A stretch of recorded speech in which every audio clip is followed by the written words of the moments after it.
prepare for a desperate chase across the stars, where the last hope of a dead world is stolen by a ghost from the past.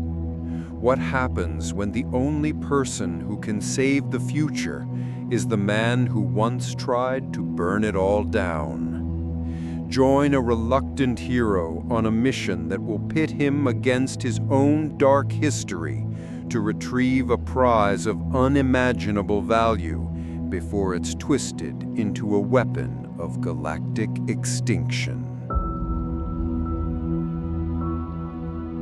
Leo Kane stared at the empty pedestal, and the silence of the vault screamed louder than any alarm. The air, usually thick with the scent of rich, damp soil, the sweet perfume of blooming flora, and the soft, collective hum of 1,000 tiny, sleeping lives, was now sterile, still, and cold. It smelled of ozone and failure. The Apex Orbital Vault, a marvel of engineering and the most secure facility in the Sol system, had been built for one purpose: to protect the seed of Earth. And now, a hollow crystal plinth was all that remained, a tombstone for a world's last hope. A profound personal sense of violation twisted in Leo's gut. He had studied the schematics of this place for years, planning his own righteous theft. And this was an act of desecration. The seed, officially designated Nova 6, but known to a hopeful, waiting galaxy as Eden, was a sphere of shimmering, translucent crystal about 1 meter in diameter.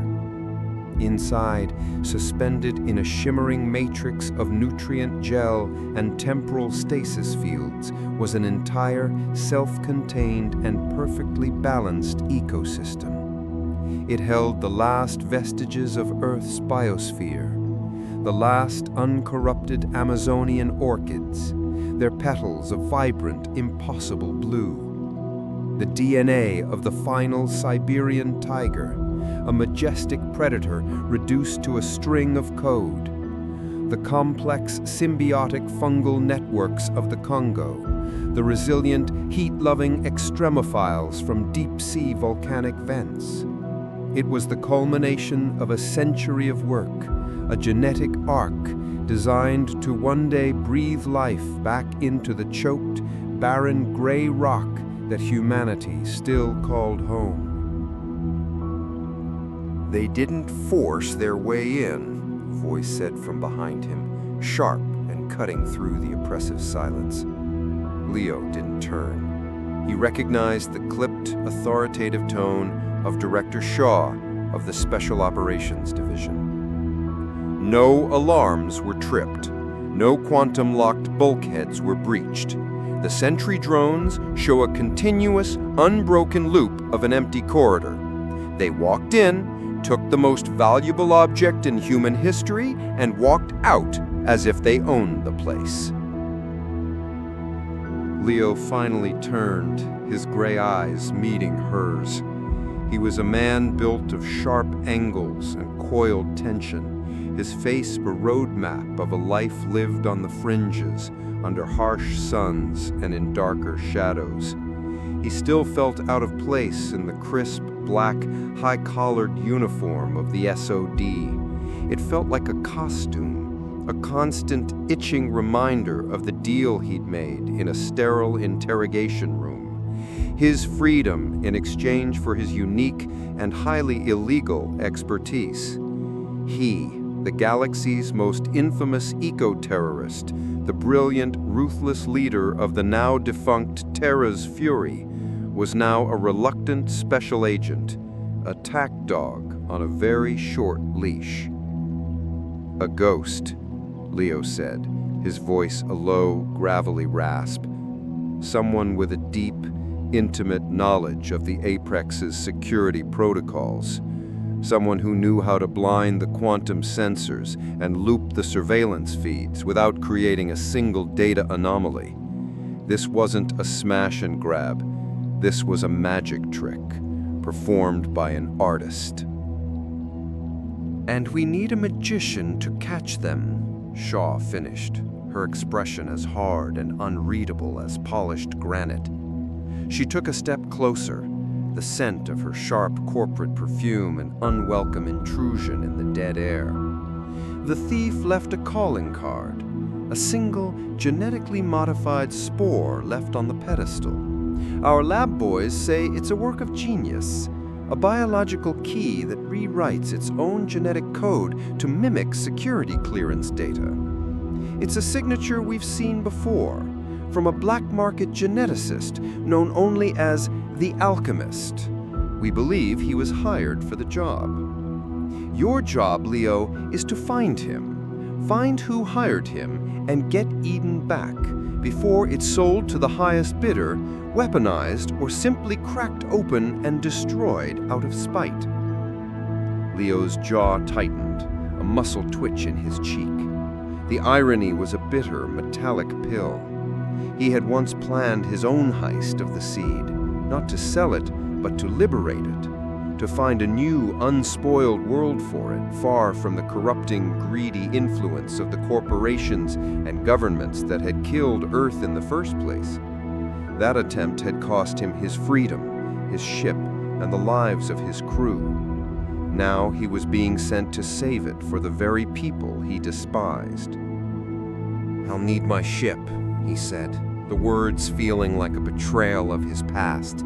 The nomad, unfettered, no trackers, no governors, and unrestricted access to my old network, the dark channels. Shaw nodded, a flicker of something, perhaps grudging respect, in her eyes. "You have it. The nomad is waiting for you at Orbital Dock 7. But Leo, find it, whatever the cost. The future of our species is inside that sphere." The chase began on Haven Station, a sprawling, chaotic, wheel-shaped space station bathed in the perpetual twilight of flickering neon signs and holographic advertisements for off-world colonies and illicit treasures. The Nomad, a heavily modified, unassuming Corellian freighter with a beast of a military-grade engine and a suite of illegal sensor jamming equipment, settled into a docking bay with practiced ease. Haven Station was a cesspool, a haven for smugglers, information brokers, and criminals of every stripe. It was Leo's old stomping ground. He felt more at home here than he ever did in the pristine halls of the SOD. His first stop was a grimy, smoke-filled bar in the station's lower levels called the Gilded Cage, a place where information was the only currency that mattered. His contact was a corpulent, four-armed arms dealer named Jax, whose databanks were said to be as extensive as his criminal record. "The Alchemist," Jax gurgled, his multiple hands polishing glasses with surprising delicacy, his large liquid eyes fixing on Leo. "That's a name I haven't heard in a long time. A ghost story parents tell their genetically engineered children. He's a whisper, Leo. Deals only in high-end, bespoke genetics. Why are you looking for him? The SOD doesn't usually concern itself with artists." "He owes me something," Leo said, his voice flat, sliding a credit chit across the bar. Jax chuckled, a wet, unpleasant sound, ignoring the chit. "He owes a lot of people. But for an old friend, one who remembers who his real friends are." He slid a data chip across the bar, his movements smooth. "He was last seen making a deal on a rogue planetoid in the Outer Rim, a place called the Forge. But be warned, the Alchemist is not the man you should be worried about. It's who he works for. A new cult, flush with cash and true believers. They call themselves the New Dawn." Before Leo could press for more, the bar's entrance exploded inwards in a shower of glass and twisted metal. A squad of armored mercenaries, their helmets emblazoned with the stark, simple symbol of a rising sun, stormed in, their plasma rifles already firing on full auto. Jax disappeared behind the bar in a blur of motion that defied his bulk. Leo kicked a heavy Durasteel table over for cover, his own sidearm, a sleek, powerful handgun already in his hand, its familiar weight a cold comfort. The firefight was a chaotic ballet of searing plasma bolts and splintering furniture. The mercenaries were disciplined, moving in pairs, covering angles, a professional kill squad. But Leo was in his element. He moved with a fluid, deadly grace, a predator in his natural environment. He took down two of the mercenaries with precise, double-tapped shots to the weak points in their armor at the neck and joints. He vaulted over the bar, using the confusion and screaming patrons as a shield, and slipped out a back exit into a service corridor that smelled of ozone and leaking coolant. The chase was on. He sprinted through the crowded, maze-like corridors of Haven Station, the New Dawn soldiers hot on his heels, their armored boots clanging on the metal deck plates. He used his intimate knowledge of the station's hidden passages and maintenance tunnels to his advantage, but they were relentless, their movements coordinated by some unseen commander, their purpose clear: to silence him before he could get any closer to the truth. The chase culminated in a desperate, heart-stopping leap from a loading bay onto the roof of a passing transport shuttle, the plasma bolts of his pursuers searing the air just inches from his head, melting a patch on the shuttle's hull. Shaking off the last of the mercenaries by detaching a cargo container into their path, Leo made it back to the Nomad. The data chip from Jax confirmed it.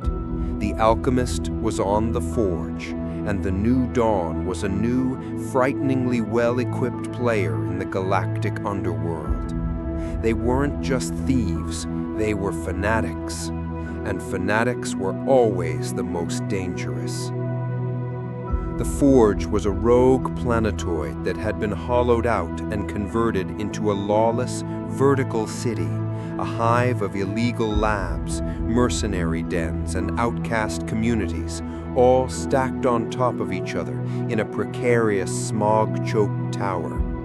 It was a place where the galaxy's most dangerous secrets were bought and sold.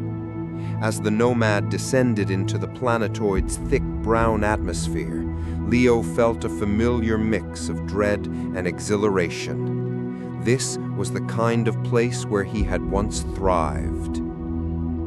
He spent days navigating the treacherous social and physical landscape of the Forge, using his old skills of stealth, infiltration, and intimidation. He moved like a ghost through the shadows of the Undercity, gathering whispers in dingy cantinas, bribing port officials with untraceable cryptocurrency, and cracking encrypted networks from a hidden corner of a public data lounge. He learned the alchemist was a recluse, paranoid and brilliant, accessible only through a series of intermediaries.